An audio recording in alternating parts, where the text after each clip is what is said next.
जनसंवाद न्यूज, सत्य आणि विश्वासाची बातमी। अंबरनाथमध्ये संदलमध्ये फोडलेल्या फटाक्यांमुळे एका महिलेचा डोळा निकामी झाल्याची धक्कादायक घटना घडली आहे। उलनचाळ परिसरात घडलेल्या या घटनेप्रकरणी अंबरनाथ पोलिसांनी संदलच्या आयोजकांविरोधात गुन्हा दाखल केला आहे। अंबरनाथमध्ये सध्या गैबनशहा वलीबाबांचा उरूस सुरू आहे।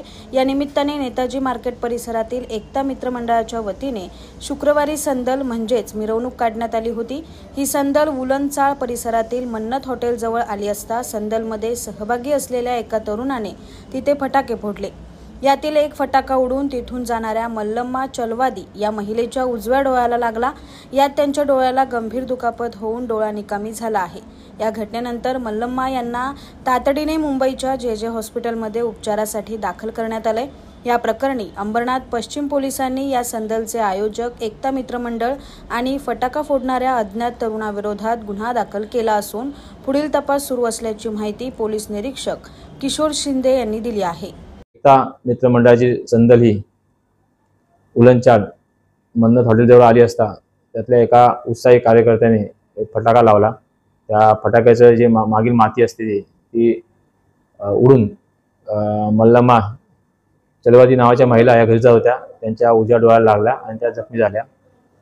आपण तात्काळ दखल घेऊन सदर महिलेचा जबाब नोंद करून अंबरनाथ पोलीस ठाणेस गुन्हा रजिस्टर क्रमांक 472/25 BNS कलम 125, 125(1), 288 तसेच महाराष्ट्र पोलीस कायदा 33(1), 131 अन्वये गुन्हा दाखल केला आहे। सदरचा गुन्हा हा संदलाचे आयोजक आहेत त्याच्यावर व एक अज्ञात जो फटाकाधारी होता ज्यांनी फटाका उडवला तर त्याच्यावर दाखल करण्यात आला आहे। तर या बाबतीत तपास चालू आहे। फटाका ज्यांनी उडवला त्याचा शोध घेऊन पुढील कारवाई आमच्यातर्फे चालू आहे।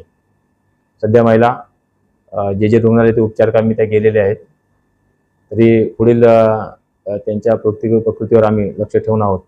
जनसंवाद न्यूज, सत्य आणि विश्वासाची बातमी। आजच सबस्क्राइब करून बेल आयकॉनला क्लिक करा आणि पहा ताज्या घडामोडींचा अचूक अंदाज आपल्या मोबाईलवर।